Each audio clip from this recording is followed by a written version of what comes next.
নমস্কাৰ, স্বাগতম জনাইছোঁ আমাৰ ইউটিউব চেনেলৰ অন্য এটা ভিডিঅ'ৰ মাজলৈ।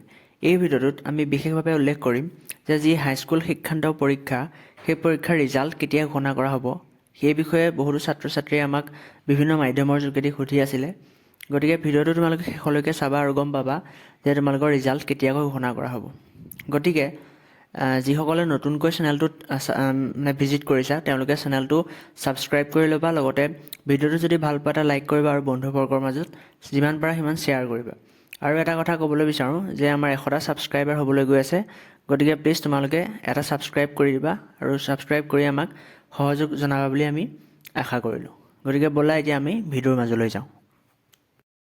এতিয়া বহুতো ছাত্ৰ ছাত্ৰীয়ে আমাক কমেণ্ট যোগেদি সুধি আছিল যে এইবাৰ ৰিজাল্ট সোনকালে দিব পাৰে নেকি।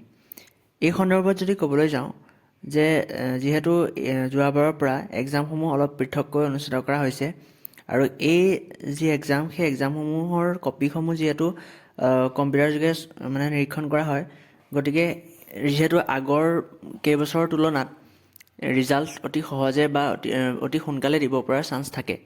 কিন্তু যোৱা বছৰৰ পৰা আমি এটা কথা দেখি আহিছোঁ যে ৰিজাল্টটো ডেটটো ঘোষণা কৰা নহয় আৰু যোনটো ডেটত দিয়া হয় সেই ডেটটোতহে ছাত্ৰ ছাত্ৰীসকলে গম পায় যে ৰিজাল্ট দিব বুলি। গতিকে তোমালোকে ভয় খাবলগীয়া কোনো কথা নাই যে ৰিজাল্ট কেতিয়া দিব বা ৰিজাল্ট এবাৰ সোনকালে দিব নি। ৰিজাল্ট তোমালোকৰ হয়তো মে' মাহতে দিয়াৰ আটাইতকৈ বেছি সম্ভাৱনা আছে আৰু বিহুৰ পিছতে বা যি মে'ৰ ফাৰ্ষ্ট উইকৰ পৰা আৰম্ভ কৰি লাষ্ট উইকৰ ভিতৰতে মেট্ৰিকৰ লগতে হায়াৰ ছেকেণ্ডেৰীৰ ৰিজাল্ট দুয়োটা ৰিজাল্ট ওচৰা ওচৰিকৈ দিয়া হ'ব। আৰু এই সন্দৰ্ভত তোমালোকে কোনো চিন্তা কৰি থাকিব নালাগে। তোমালোকে এতিয়া বিশেষভাৱে ভৱিষ্যতৰ যি পঢ়া শুনা সেইসমূহ তোমালোকে নিয়াৰিকৈ চলাই থাকা আৰু যোনে যোনে যি প্ৰফেশ্যনত যোগদান বা বিভিন্ন ধৰণৰ যাৰ যি লক্ষ্য আছে সেইসমূহ পাবৰ বাবে তোমালোকে এতিয়া চেষ্টা কৰি থাকা।